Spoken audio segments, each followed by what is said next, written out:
की घटना को अंजाम दिया गया है कुछ अज्ञात अपराध कर्मियों के द्वारा, बताएं। देखिए, कल ही सुबह लगभग घटना हुई और आजकल तो सोशल मीडिया का समय होता है, तुरंत हम लोग को सूचना मिली कि साहेबगंज में ऐसे ऐसे घटना करते हैं।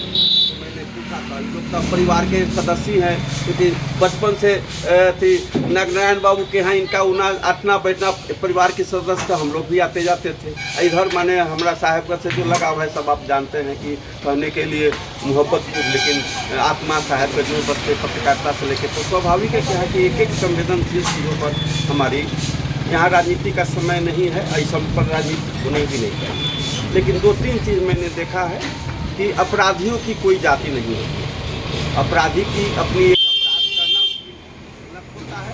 हम लोग इसको क्योंकि मुस्लिम समाज पर घटना घटी तो इसको मुस्लिम का मानते हैं, कभी अगरा को होता है तो अगरा मान लेते हैं, पिछड़ा को होता है तो पिछड़ा मान लेते हैं। और नतीजा क्या होता है कि कभी इधर हुआ तो उधर खामोश रहते हैं। तो अगर आपकी खामोशी है तो इसके बाद बारी आपकी आई। लगातार इधर साहेबगंज में आसपास के इलाके में साइलेंट अपराध, यानी कोई बोल नहीं रहा है डर से, खौफ है। और इतना खौफ तब है जब कहीं न कहीं प्रशासनिक तौर पर और सरकारी तौर पर, और जिस तरह से मछलियाँ बिना पानी के जिंदा नहीं रख सकती, इस तरह के अपराध करने वाले लोग माने बिना सरकारी और प्रशासनिक संरक्षण के नहीं जी सकते। इसको भी हम लोग को पहचान करने की जरूरत है। अब चूँकि साहेबगंज एक बहुत व्यवसाय का बहुत बड़ा क्षेत्र रहा है और यह चुनौती हमारे सरफुद्दीन साहब पर नहीं हुई है, बल्कि साहेबगंज बाजार के एक एक व्यावसायिक वर्गों पर है, चाहे वह किसी जाति का। आज की घटना में अगर खामोश रहिएगा तो कल किसी तरह की कोई धीरे धीरे धीरे धीरे सब लोग रंगदारी से लेकर सभी चीज़ मैं तो कहने में अब हिचक नहीं है कि साहेबगंज अब अपराधियों के रहमो करम पर जीने को विवश हो रहे हैं। मैं इसलिए कहता हूँ कि इस तरह की घटनाएं पूरा 24 घंटा हो गया, अभी तक FIR और बयान से पुलिस ऊपर नहीं उठी है। सारे लोग जानते हैं कौन अपराधी इस घटना को अंजाम दिया है।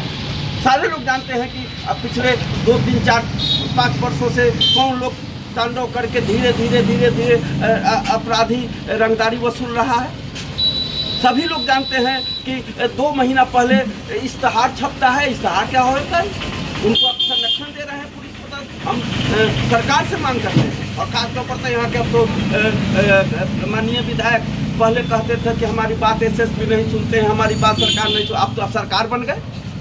यह चुनौती तो इनके साथ नहीं हुई, हमारे साथ नहीं हुई, साहेबगंज के साथ नहीं है। यह चुनौती तो माननीय मंत्री जी पर हो गई कि आप मंत्री बने और उसी समय इस तरह से दिन दहाड़े साहेबगंज में गोलियां चलती है। और आप ठीक आए हैं, हम स्वागत करते हैं, लेकिन आप अगर 2-3 दिन के अंदर में अपराधियों को नहीं गिरफ्तार करवाते हैं, उनको जेल के सलाखों में नहीं लाते हैं, तो कहीं ना कहीं यहाँ की जनता आप पर भी प्रश्न पैदा कर देगी कि आप तो कहते थे कि मैं सरकार में नहीं हूँ इसलिए सब हो रहा है, अब तो आप सरकार बन गए ना।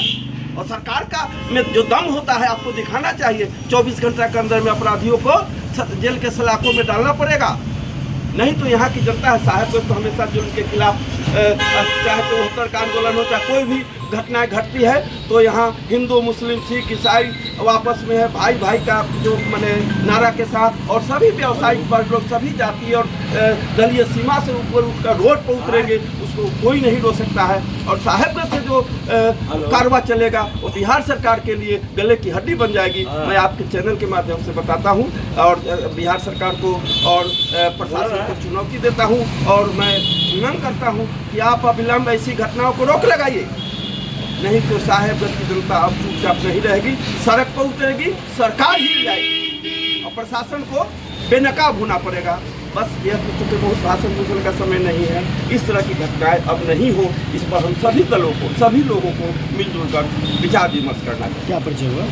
मैं साहू भोपाल वासी और साहेबगंज का लाल तो नहीं कह सकते, लेकिन साहेबगंज का बेटा तो जरूर हूँ, और विभिन्न सामाजिक संगठनों से जुड़े रहने के साथ अखिल भारतीय वैश्य महासम्मेलन और बिहार प्रदेश दैनिक साधु सभा के प्रदेश के उपाध्यक्ष हैं, और विभिन्न राजनीतिक सामाजिक संगठनों से जुड़े हुए। हेलो।